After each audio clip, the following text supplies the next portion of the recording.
So pre-cal students, we've got the Conics review. Probably going to be the last video of the year, so #tears. What we're going to be doing is taking a look at this. I think what I'm going to do is go ahead and do probably not the whole thing, just because it's a lot of repetition.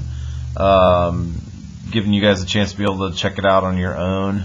And see what's working for you and stuff, and then if you checked it out tonight when I post it, then that gives you a chance to ask me some questions tomorrow during class. I mean, if this is your last second study tool, I mean that works too. Half is better than none. Let's see. So on the back, actually, we have answers. So we've got all of our questions with not a whole lot of room to work. First couple problems we'll be able to do on this page, but I've got some extra scratch paper handy.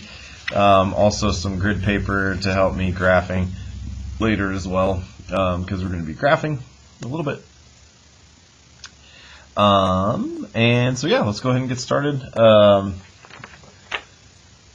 still assuming that we're using this reference sheet on the test. Yeah, we'll see what happens. So I've got that to help us as well. But let's go ahead and zoom in.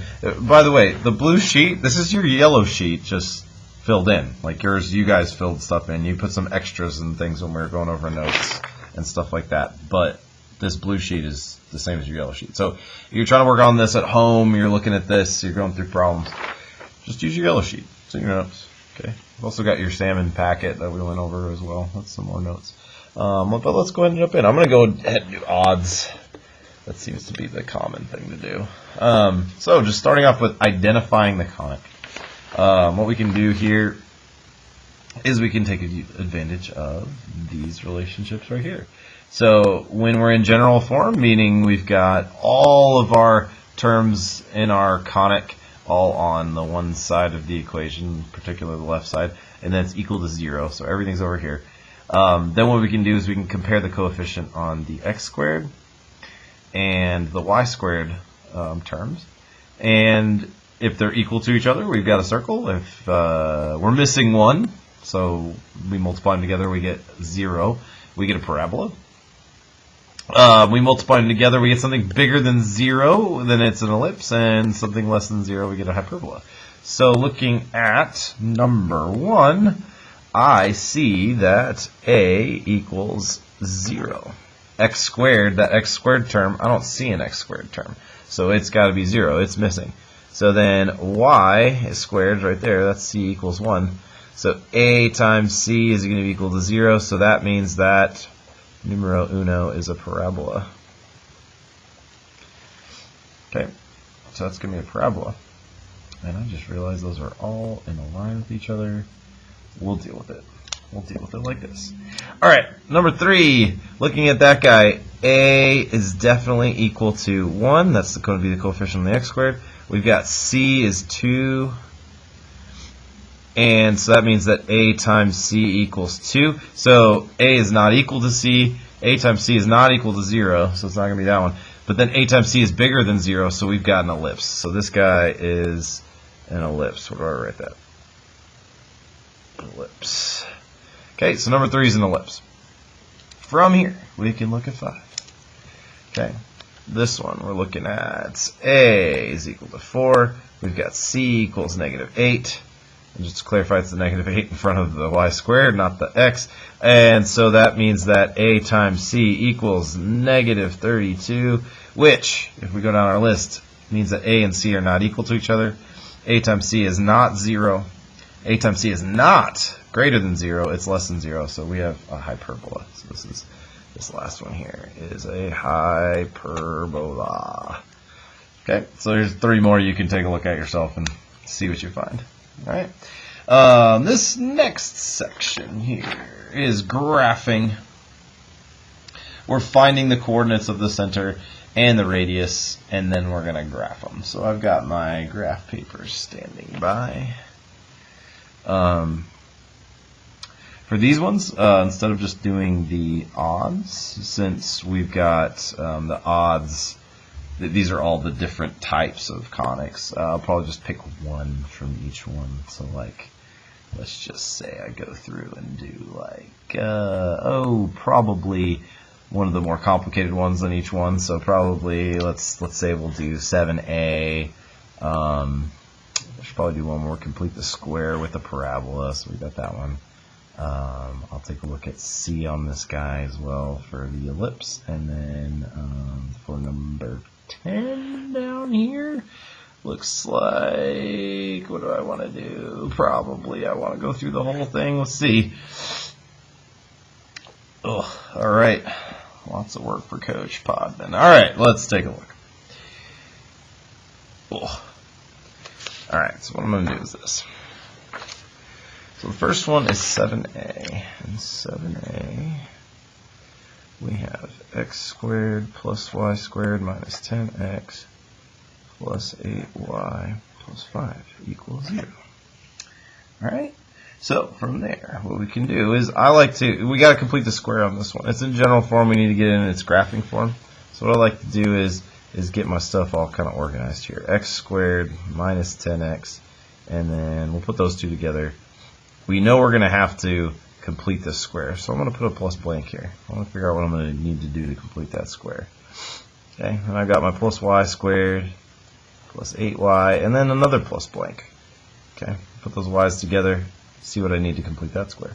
There's still that plus 5 hanging out right there, plus 0, and then we got to make sure when we complete the square that we balance it out. So we're going to say plus blank, plus blank. So we got 2 blanks for the 2 blanks that we're going to have over here.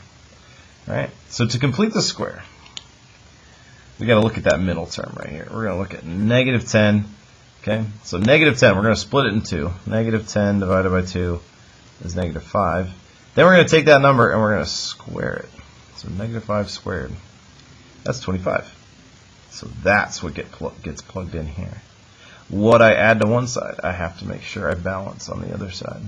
So we'll add a 25 over there. So that's completing the square there.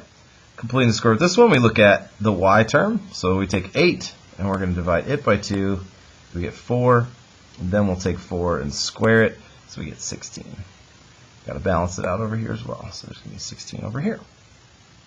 All right. So then what we can do is we can rewrite both of these perfect square trinomials that we just made, and we can factor them. So this is going to be x minus 5, now squared. Now where did I get the minus 5? Well, way back when we started, we did negative 10 divided by 2, we got negative 5. So that's the term that goes in right here. All right, so that's where that comes from. Plus, we've got y plus 4. Again, 8 divided by 2 was 4, so that's going to be y plus 4 squared.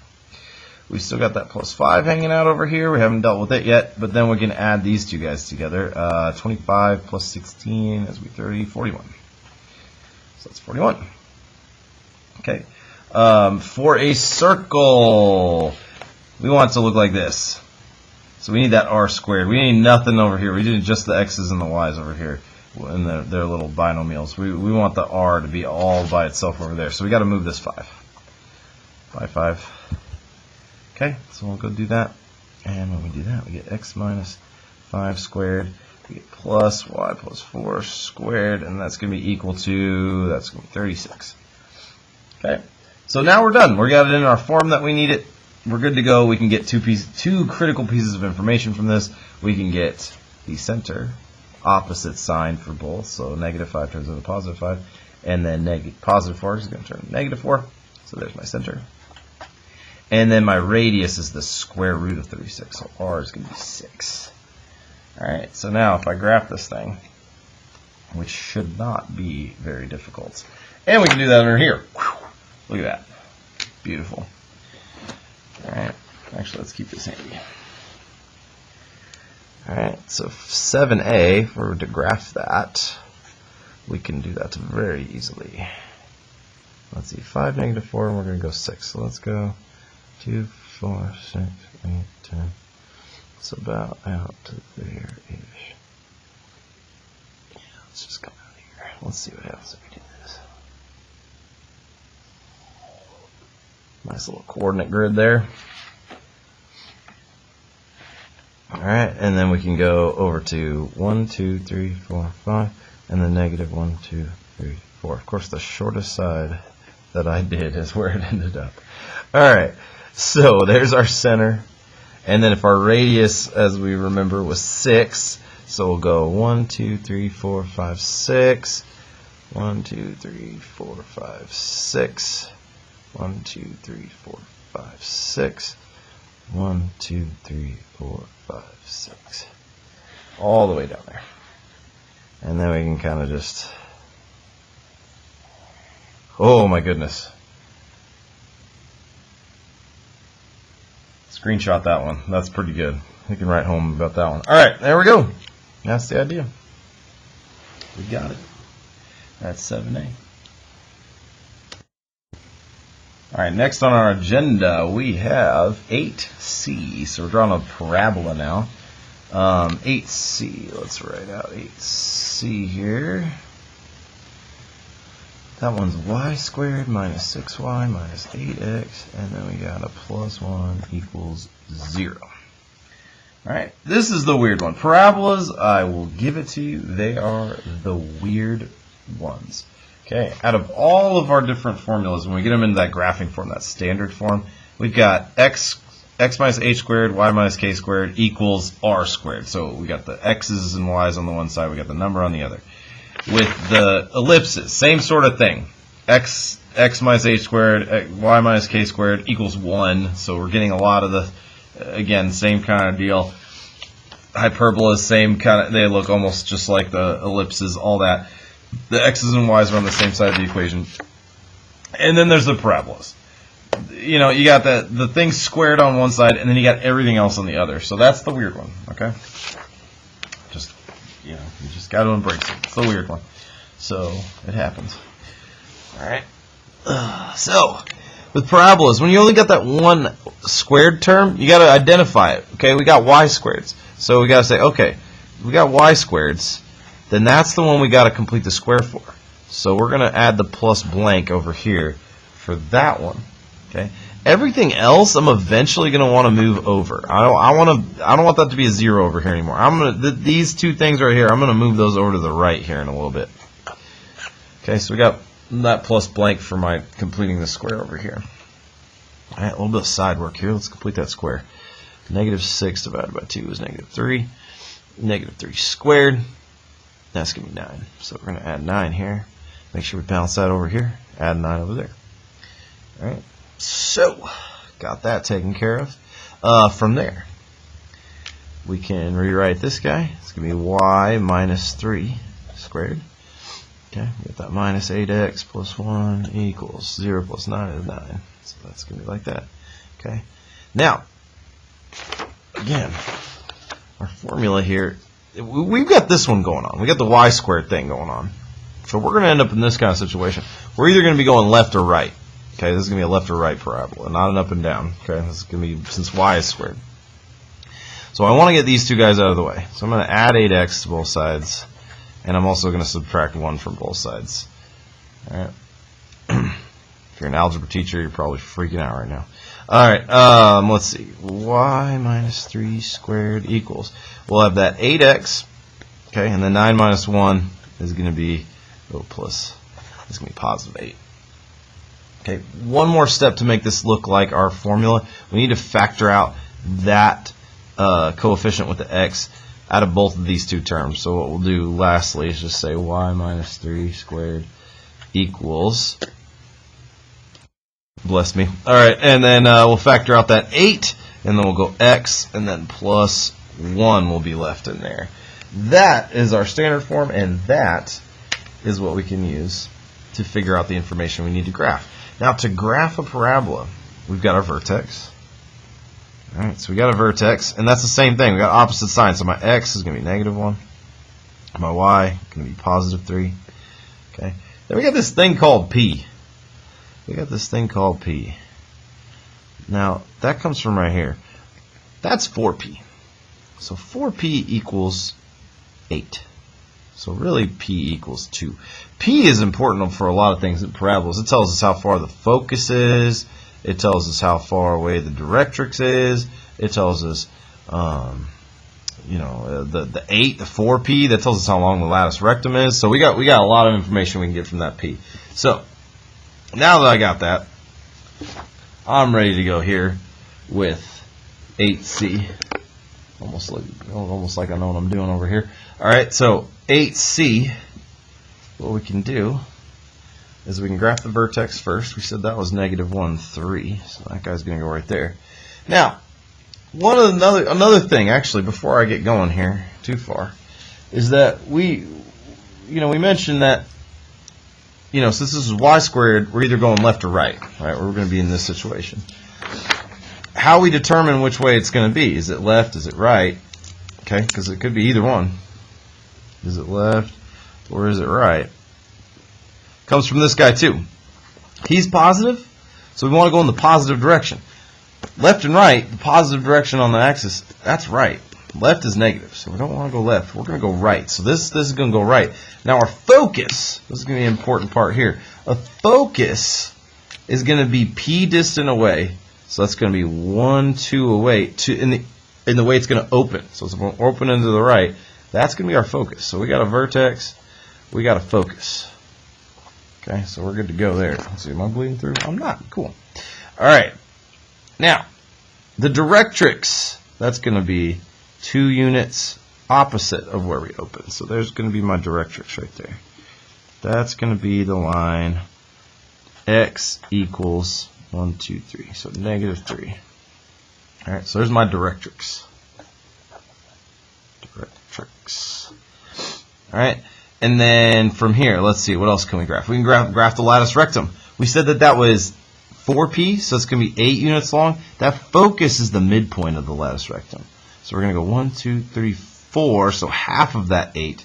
And then we're going to go 1, 2, 3, 4, so the other half of that 8. So that in total, that lattice rectum is 4, 8. And then we can use that to graph. Those are the only points we really need. Okay, so there we go. It's graphed. One more piece of information I want to throw at you, just in case it comes up. I don't know. You never know. Axis of symmetry.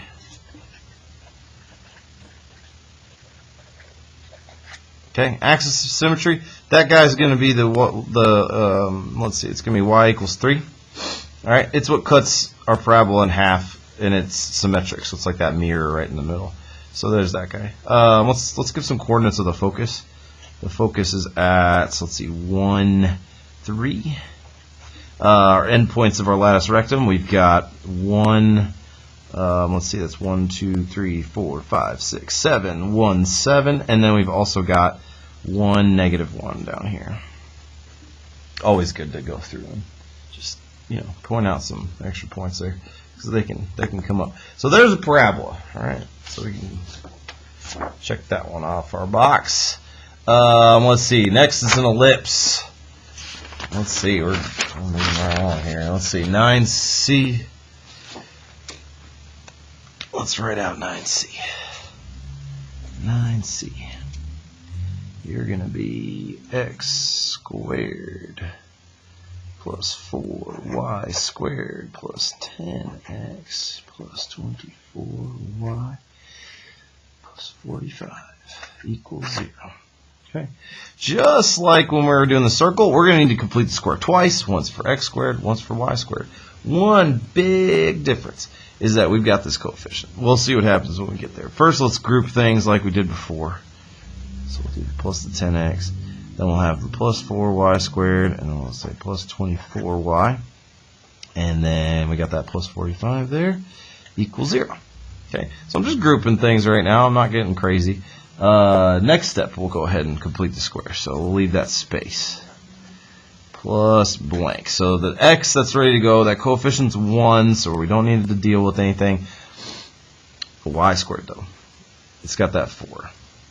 Okay, we don't want that 4 there anymore. We want to factor it out. But specifically, we're going to factor it out of both of these two only. All right, so I'm going to say positive 4, I'm going to factor out. That leaves me with a y squared there. And then if I factor out a 4 from a 24, okay, that should be 6. And my brain wants to make it 8 for some reason, but I'm not going to let it. All right, so there you go. Plus 6y plus blank. There you go. All right, so Keep in mind that 4 is going to change some things later. All right, we got plus 45 equals 0. And then we're going to add two balancing places, right? We got plus a blank, plus a blank. We're going to have to balance those out. All right. Hey, there's a 10 again. So this is 25. That made that easy. Balance it out on the other side, 25. Now in here, we'll take 6. Divided by 2, we get 3. 3 squared. Oh, wait, we did do that one already. Oh, well. That's plus 9. And then you're like, oh, coach, so this is going to be 9, right? Nope. How many 9s did we actually add? 4 of them. Got that 4 out front?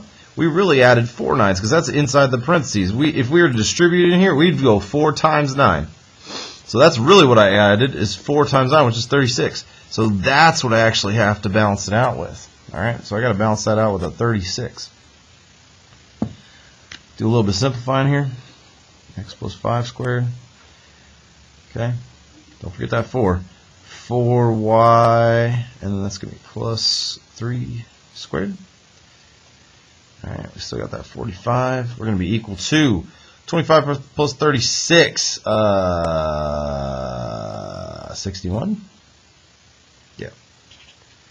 Okay, 61, just like that. Okay, we want to get that 45 out of the way. Let's subtract 45. Get that 45 out of the way. Let's see, we'll get x plus 5 squared plus 4y plus 3 squared. And that's going to be equal to, what will we have left? 16. Okay. For our equation for an ellipse, what we have to do is we need this to be equal to 1. So to do that, we're going to divide by 16. Divide everything by 16. Okay, so we'll divide everything by 16. Once that happens, we get x plus 5 squared over 16. We can reduce these two, 4 and 16. That'll be 1/4. So that's going to be y plus 3 squared over 4.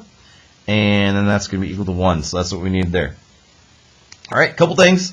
Ellipses, when we're in our graphing standard form, the biggest number is a. So this is going to be my a squared, which leaves this as being my b squared. Okay. So that means a is going to be 4. That means b is going to be 2. Okay. That also leaves us with this situation here. We're going to need this later. We need to know that a squared minus b squared equals c squared. All right. C squared, that's my distance from my center to my foci. So we're going to need that because we're going to be graphing those foci. You know it. 16 minus 4 equals c squared. 12 equals c squared. So square root of 12 is equal to c. All right. That's about 3.4-ish. Close enough. All right. That's enough information from there. Let's go ahead and graph. Let's graph. Oh, forgot our center. Center is -5, -3. Okay. So we got that. Oof, this is going to be a long one. All right. -5, -3. 1, 2. Oh, this is the one I'm on. This is 10C. All right, 9C. 1, 2, 3, 4, 5. 1, 2, 3. All right, so there's my center. We said before that my a squared was 16, so a was 4. Now the a also happened to be underneath the x. Okay, so that means we're going to go in the x direction. So we're going to go 4 from the center in the x direction. 1, 2, 3, 4. So there's one side. 1, 2, 3, 4. There's my other side. All right, so that's my major axis there. Those would also be my vertices as well on the major axis. So that's also where my foci are going to go too. Those are going to go 1, 2, 3, and then a little bit more, and 1, 2, 3, and a little bit more, like that 3.4 thing. Okay, so those are going to be. There's my foci too. Those go in that major axis direction. Now for the minor axis, those are going to go 1, 2. Since that was B was 2, so we're going to go 1, 2 up, and we're going to go 1, 2 down. All right, so those are going to be, there's my ellipse right there. And that's my minor axis there, the up and down axis here. Oh, gosh, don't write home about that one. All right, so there's that. All right, Let's see, anything else we need from that guy? I think that's it. There you go. We graphed it. All right. Ellipses, once you get all the information you need from them, they're actually kind of easy to graph. They're not too bad. All right, last we got this hyperbola. Well, at least last graphing. We got a few more after that. Whew, we're already up to 25 minutes. All right. New scratch paper. We ran out of room. 10C. Okay, we got 4x squared. Ooh, this is going to be fun. Oh, goodness gracious. What is that? 36y squared? Ew. Minus 40x plus 216y minus 80. Who came up with this? Equals 0. All right. So, going to have to be completing the square of this one again. And we're going to be dealing with coefficients on those square terms, both of them. Hyperbolas are just dandy. 4x squared minus 40x. Okay, and then we'll just leave it like that for now. Minus 36y squared plus 216y minus 80 equals 0. Alright, so let's make some room and factor out some stuff. Factoring out a 4 here. X squared minus 10x plus blank. And then we'll factor out a negative 36. Goodness gracious. Negative 36. And, yeah, I'm going to the calculators to make sure I'm going to get this one right. So bear with me for a second. Okay, in case you were wondering, factoring out negative 36 from 216 makes a negative 6y. So there you go. Okay, that came out nicer than I thought. All right, plus 0, and then we got a plus blank and a plus blank. We got two things we got to balance out here. All right, that 10x, we're beating that one to death. That's 25. But I really added 4 25, so 4 times 25 is 100. So that's 100 right there. Okay. And then here, that's 6. We beat that to death. That's a 9. Okay, we really added negative 36 times 9, which, according to my telefono, is negative 324. Okay. So let's do some reducing, simplifying, something or other. 4x minus 5 squared. We've got negative 36. This is going to be y minus 3 squared. And that's going to be, minus 80. Almost forgot that. Equals, putting those together gives me negative 224. All right. Just like with the ellipses, I got to get rid of this thing. So let's add it over here. Let's see. We got to have 4x minus 5 squared. 36y minus 3 squared. This is a doozy. Let's see. That's going to be negative 144. Gosh, I hope I did that right. All right. And last thing. Well, not quite the last thing. A couple more things.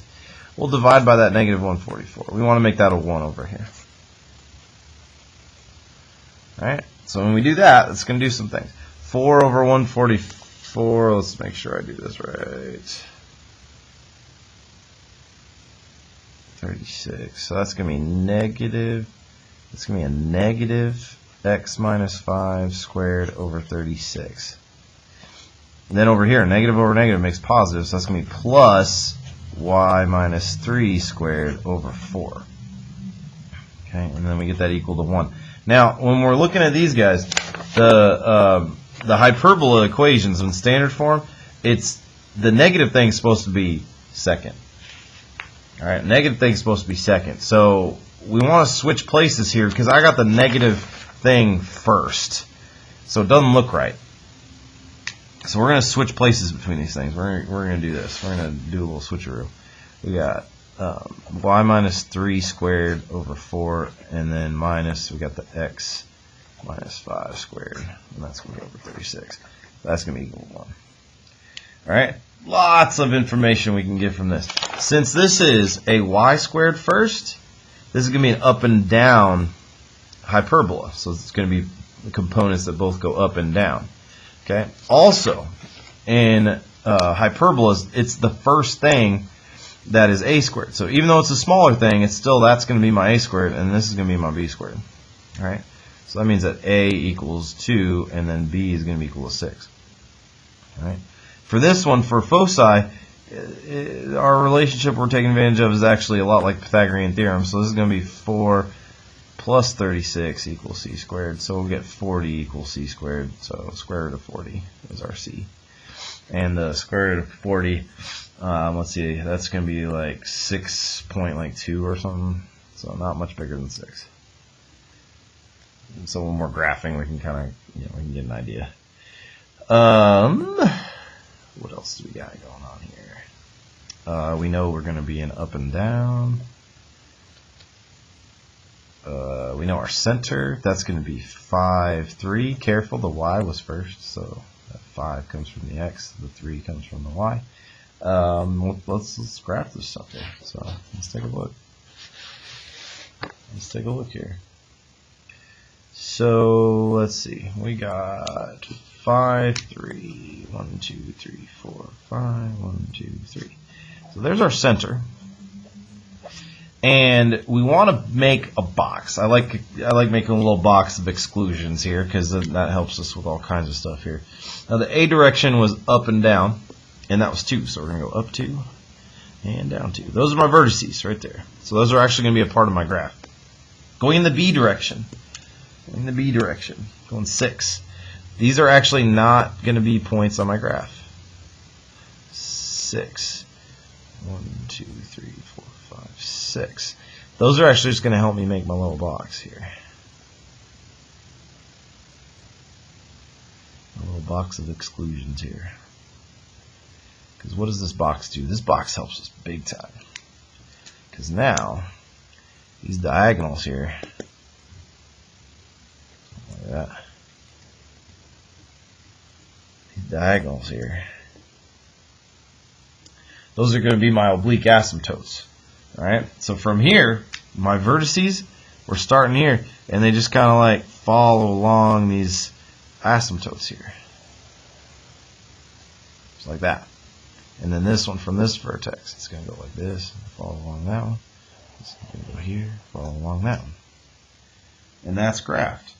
Now, we're missing a couple things. We're missing our foci. So our foci are 6.2, so that's 1, 2, 3, 4, 5, 6, and then like a tiny bit more. That's going to be a foci right there. And then 1, 2, 3, 4, 5, 6, and then a little more. That's going to be a foci right there. Alright, so there's my foci. Last thing, we got these equations. We can get these equations for the asymptotes. Okay, those are going to look a lot like our center. So we'll have the y, and then it'll be minus 3 since we're 1, 2, 3 up there, and then that's equal to plus or minus. We need a slope. We'll find that in a second. We got x, and then that's going to be minus 5, like that. So we're using point slope form. And then my slope for my lines, I can use my box actually to help me out with that. So I go up 1, 2, 3, 4. So that's my rise 4.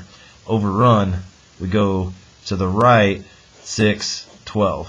So we go to the right 12. Reduce that fraction a little bit. 4 twelfths. 4 twelfths is 1/3. So it's plus or minus 1/3 right there. Just like that. Alright, so those would be the equations of the asymptotes, the EQs of asymptotes. Yeah, I totally just wrote asymptotes right there. Maybe you can see it, maybe you can't. Did I spell it right? Probably not. Alright, so that's done with the graphing part. Alright, so there's our graphing. We can be done with that. Okay. The rest of it we got, let's see, what are we doing? We're doing 11, we're doing 13, we're doing 15, we're doing 17. So we're writing the equation based on some information. Okay, so we're just writing the equation based on some information. So 11, we got a center and then a point on the circle. So we've got a center. So I like to make little sketches of these guys. So we've got a circle.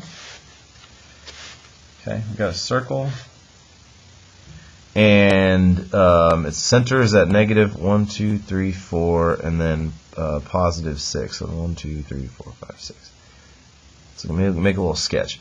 And then we're going from negative 2, positive 1, 2, 3. So something like that. All right, so we'll have some circle kind of doing that thing.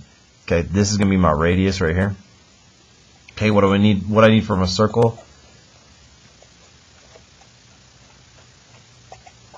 is my center and my radius. Now the center we already had. They gave that to us. That was negative 4, 6. Okay, radius though. We need that radius. What we can do is we can, if you're a graphic person, you can make a little triangle, right triangle, do your Pythagorean theorem. Essentially, that's what I'm going to do here by using the distance formula. So that's going to be, let's see, x2, what would I make that? That would be negative 2, and then x1, so it's minus x1. So it's going to be minus a negative 4. That's the weird thing about this formula. Okay, plus, we're going to have, what's that one there? 3 minus the y1, that's going to be 6. So it's going to be like that. We're going to have r equals, well, the square root of, that's going to be negative 2 plus 4, so that's going to be 2 squared. That guy's going to be negative 3 squared. So it's going to be 4 plus 9 in there. So that's square root of 4 plus 9, which is square root of 13. So r is the square root of 13. So then that means we've got everything we need. X, and that's going to be plus 4, opposite sign, and that's plus y minus 6 squared equals, and then that got to make sure that's r squared. So that's r square root of 13. So r squared is going to be 13, and that would be my answer there. Okay, so there's 11. Right. Circles aren't too bad.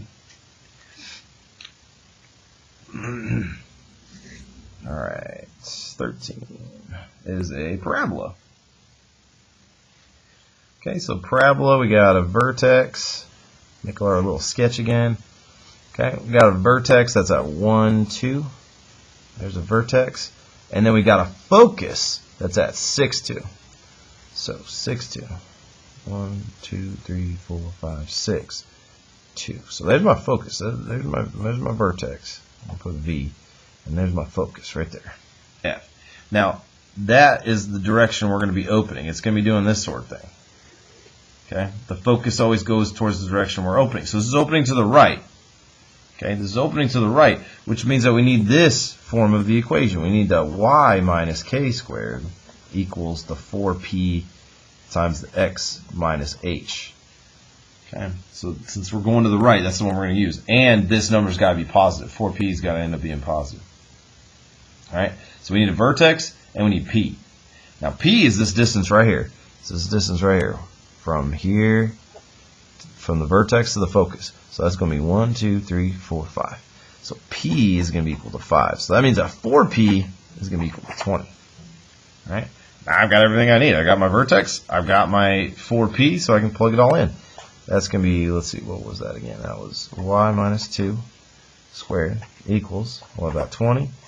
And then we got the x coordinate was 1, so it's going to be x minus 1. And there we go. That's it. There's our equation right there. Okay. Not too bad. Let's jump to 15 now. All right.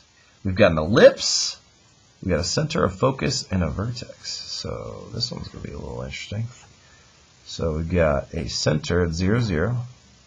We've got a focus that is at 4, 0. So that's 1, 2, 3, 4, 0. So that's a focus, actually. And then we've got a vertex at 1, 2, 3, 4, 5. So negative 5, 0. That's a vertex. So center, vertex, focus. So since my focus and my vertex are going left and right, this is going to be one where a squared's got to be underneath the x. This is going to be an x minus h squared over a squared. Okay, a is going to be going left and right. Okay, plus then we got the y minus k squared over b squared. And that's going to be equal to 1. All right, so that's the form that we need. We need our center, we need A, and we need B. What's nice is we already have our center, and we can easily figure out what A is going to be, because that's just the distance from the center to a vertex. So that's 1, 2, 3, 4, 5. So A equals 5.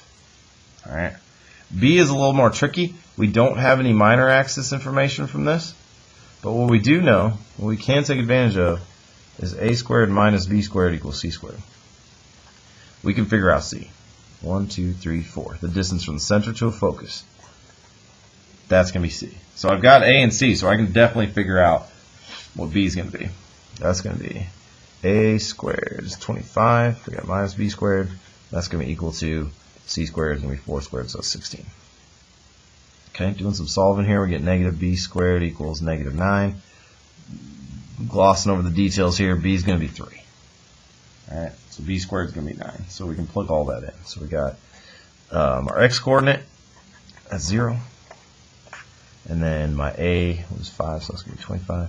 And then plus, that's a y minus 0 squared. And then that's going to be 3 squared, so that's 9 equals 1. And there's my equation. Now, you could see it like this, too. It is well within the realm of possibilities that, you know, people leave out this minus 0, which is fine. I'm just really explicit about things sometimes. But, yeah, so there's that. Either one of these will work. I would take either one, honestly. Multiple choice, you'd probably see this one on the left, but yeah, such is life. All right, last one. Goodness gracious, we hit 40 minutes. We're actually past 40 minutes. All right, hyperbola. We got a center at 0, 0, vertex, and we got a focus. So let us make a sketch. And actually, I'm going to make the sketch down here. Okay, so we've got the center at 0, 0. We've got a vertex at 0, 3. So it's 1, 2, 3 right there. And we've got a focus at 0, 5. 1, 2, 3, 4, 5. So we've got our center, we've got a vertex, we've got a focus. Alright. What this means, since this is a vertex and this is a focus going up and down, this means that this is going to be one that looks an awful lot like this. And then it would have the same thing going on down here. Unnecessary drawing, but that's okay. It gives us a visualization. So since we're doing an up and down one, this is going to be our general form. We're going to have y be the first thing since we're going up and down, the y direction. And that's going to be my a squared. We're going to say minus x minus h squared, and that's going to be over b squared, and then that's going to be equal to 1. So that's the form that we want to do here. Now, just like the rest of these, a is the distance from the center to a vertex. So a, in this case, is equal to 3. All right. We need that b, and again, we don't have any side to side. We don't have that conjugate axis information. So we need to do some trickery here.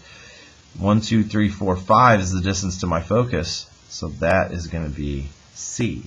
Now, this one, what we're taking advantage of, is going to be a squared plus b squared equals c squared. That's the weird thing about this one. It's a squared plus b squared equals c squared.